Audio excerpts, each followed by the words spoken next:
Đó mùa này có cô lùm bề bang mệt vả yang tới buồn sang khắp yên nít này có mày càng đung đi hàng lấy sắp rõ về gợt lấy phùng doan như tự soạn bình cật của nuôi buồn sang cả ni bình thuận giờ nó cật lại này mệt vả lê trong lần la bây giờ riêng cầm nuôi một nhà đầy gạt ô vắt cầm nuôi phùng doan lê phùng chàm vì nhiều mà lê trong lư prai các bạn lần là lũ này dưới này có càng rắc bẹ cật lời doan về cái buồn sang ta buộc lại là thầu nhiên pít bằng hạt rẹ non nhớ như lễ gã anh ấy bình thường cũng bị bắt giữ sáng ngày thứ tư 13 người đó là bản tin về công an đàn áp người dân dừng và bản tin đã cho biết cho tiết về như sau. Người dân của giáo xứ Bình Thuận, xã Nghị Thuận, huyện Nghi Lộc, tỉnh Nghệ An màu lu anh đi có ta lấy Bình Doan có nhiều ngạ cả nạ buồn sang cả anh đi quật anh đi Nghệ An đi nó nạ Nghệ An thì nó ta lệ là bây giờ pro đều Nghệ An đây là nhiều lậu đi nhiều tầm nhé mò là mò dần bè có còn cách mạng lời là Hồ Chí Minh nên bên đây xăm rạ này hà này tổng cộng sản hà này lên bạn nhiều thợ lựa cũ phun khả lên cái nhiều bù bên đó lên từng nhiều cũ lần mạng biết bằng lần cả nạ buồn sang chả không mà cái nhiều bù mà lên từng lùm ta tự chọn cả nạ buồn sang cái nhiều bù nó nên làm lỡ tầm đi làm thứ tư như màu mạng tầm đi này lúc lò trồ hàng ta lấy nó cứ dưa cái ngã mà và cái tưng mà lần lại như lần cái đục nạc cái nhập vụ nó như thế này nhiều lễ tuần này cho dù gia đình họ chưa nhận được quyết định tạm giam hay quyết định khởi tố vụ án khởi tố bị can từ nhà cầm quyền địa phương, thời gian tạm giữ này cũng quá thời hạn tối đa 9 ngày tạm giữ kéo từng lời pian nhung mạ bong lưới máu tôi ban rồi tôi đã bố màu tôi ban rồi bố màu kết quả nhố việc lệ tôi đã như cái bố mẫu rồi kéo mà nun mạ một ban lời ví dụ lên kéo bố màu lại xó nhiều tôi gỡ mà chỉ như sót được hẹn rồi được bộ dưới nó như lên này bê tị buộc lại mệt vả lên trong thuê luật sư tố tụng hình sự vào ngày 13 tháng 7 nhà chức trách các tỉnh Nghệ An đã điều động hàng trăm cảnh sát cơ động để bảo vệ việc phá bỏ con đường dân sinh nó nhất pi bằng cả tờ những ngạn là lẽ có tờ lệ chân lên vừa ta vẹn một cái lớn cái đạo buồn sang chính phủ dân hắn tờ lệ này có mềm đung đi hàng lệ bu có lại rẻ của nhiều ngạn này nhưng bạn này có pi bằng mệt bà lễ tướng như lễ kéo tôi hợp lại biên cái nào buồn sang cái nhiều pu kèm một lễ tiếp lễ tướng hàng tờ lấy quy bóng hàng lớn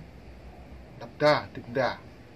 xăm rạ này lại lần này như lại bổ pri cái nào buồn sang hạt thịt ú lần đó là lần của nó xèo đứt bữa đó đã lần của nó xèo đứt nên pri của nó xôi á bữa hiếm bại là cái nào buồn sang hiếm bại một lại tiếp cật lời này nên tờ lại này quy bằng pri đã thâu biệt vả bình dân của nó cả đảng cộng sản nó lại nhiều bột thầu keng cả nắm đuôi như keng thầu lần đứt nó điểm yếu như chứ bây giờ bộ điểm yếu như lệ nó nạp lại như cái nhiều kẹo như kẹo bạc lên thì như mạ lần như sĩ của Trung Quốc sĩ của Đài Loan sĩ cha một con này nó đứt như kẹo Rồi nạ buồn sang nhị dây và đã tiếp bà đã mò xe họa nhằm bọn này thì như bù con tổng. Hắn này nhiều đồ tiếp như bật thao ố nhiều tiếp rồi này nhà tiếp vô khá lời. Về ta bù. Lúc na công sản hắn này là những đồng thuế ý. Nhà tiếp một nạm lại ta đồng thuế ta nhu. Lên nâng nhẹ ta hàn ta nhu mà. Nạ buồn sáng mới như mà ấy bởi á. Bù bù phê nạ buồn sang một lời tiếp lần là. Bù phê mất nạ buồn sang một lời cây. Bố đi bia nó có nọc đẹp là kén mó thời lấy đợi hiểu nhưng bạn lại một lấy tiếp mà dần nó trở lại này có trở lại rung răng bể đi Nghệ An Bình Thuận trong Nghệ An lấy dưa và lợn là nó như lệ này để giao cho khu công nghiệp visa intro của Trung Quốc một và không đồng tình với việc phá bỏ con đường có từ hơn 100 năm. Nó nên lần này lại bây giờ chỉ lèn là bây giờ pro này suy thôn cái nó từ máu trong thôn này lèn nó buồn sáng tụ rộ này trốt này xăm rạ này cái nút na này bạn nhớ kéo rai hít chỉ lèn như lại lèn nó bố dự nó lấy con nó nào thầy bùi hiện đại cái như nếu dưới nó đã nhiều nhạt nó lấy thêm bạ lại có một niệm nắp còn đã buồn sạp lại là cái như lại dần như nghe khoa như cái nào lấy bài đây nó khắp cả buồn sáng với như nghe khoa như một keng có cả nào buồn sáng lấy như keng đâu dần nó mệt vả có cái này mà đọc lấy lào bọc này mong chả đánh nhau lên trong màu mạ rung vã nó lần trận Việt Nam một lấy rung răng vừa còn lần là lua rằng con tàu cao cái ta còn được chụp về như bù nó như mày tôi xem tôi lang rim nít mông cọp như lệ vừa ta kèm đặc bù vượt lại phiền tới như ngạ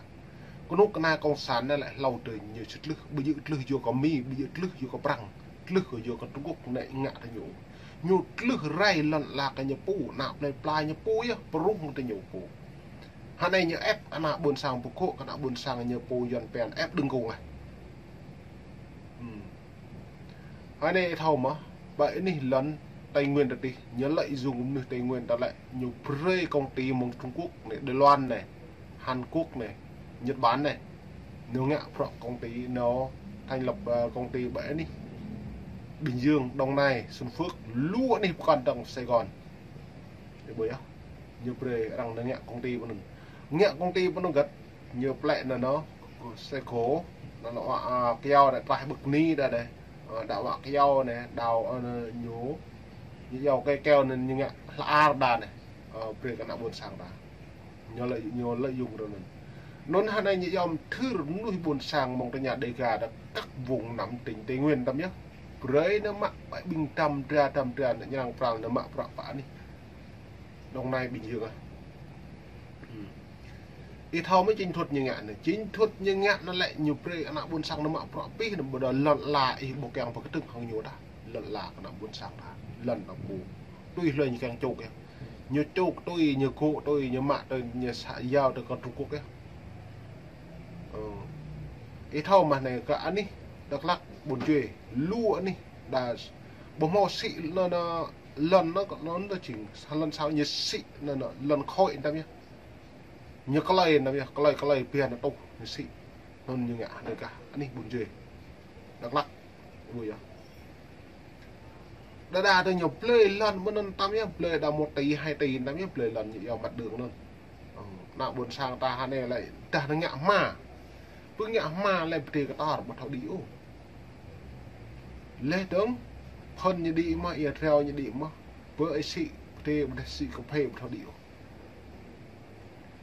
nó như bằng như thao phân biệt như bằng lần cái nào buồn sang như bố vật bằng lần Tây Nguyên Tây như bằng như riêng bệnh như bằng lần nào là cái như bố riêng bệnh thì bây giờ duyệt nó lưu pro hà này mày tụi lăng mày tụi tua xem hà này cái nào buồn sang tới lệ lục bao nhiêu lục mà đa bức càng nhẹ không hợp sang đó đã căn plak hay căn pla tiêu lấy nếu mà pro thì một bạc nếu mà pro thì làm sập liền là 10 triệu dạ cái lên sang bạc đạp lên đây đang nghe sang ấy đã nhưng mà thao cũng bên úc tường lại nhú nạ bẹ cho chạy như cái gì lần bơi chỉ tụ lần vậy là bữa ta là chỉ rim nuôi tài nguyên càng cho lệ nó mạo pro công ty cho lệ nó mạo pro công ty mạ bạc nó play lần trong lệ ta thao long thao play lần play lần tại play lần tí sĩ phải play vừa này chỉ thao một màu bạc nó play lần chặt được nhau bữa ta play lần Campuchia bữa ta play lần Trung Quốc bữa ta play lần Mỹ đã bật hộ còn nòng ta cũng mình đã play lần bằng buồn sang play plà đúng là đấy ta lệ sang ấy play lần sang nó play plà ta lần nó play plà ta sĩ vì lại bắt ta chỉ play đơn làm cho bộ huyền màu lúc cho ý thứ play lần nó mò đuôi vừa làm cho bộ huyền là tua tu cho lao tu cho ý càng play lần mò một lần đó sĩ lần nó dần play lão lại duyệt nó nên một vả hà này nút ta ra nút tổ hung răng vừa cái lần là bây giờ nút cỡ ta lấy học ác cỡ lời lần lão lời nút hung răng nút này nút phải tút nút này pi bằng pro ta ta một thầu một cái tưng bùa đa ta thầu bùa mặc pro bùa đa ta một thầu bùa min tí nhiên đó bùa cái lão lời này rồi tôi gợt lại tim của ta dưới nên là coi đặc biệt các lời dần đấy mệt vả nhưng tôi buồn sàng như lệ này cảnh sát cơ động bắt 6 người thanh niên chống cự về đất đai bảo vệ đất của họ. Người dân cho biết gì để đó công an sử dụng hơi cay vũ khí đánh đập tra tấn người dân.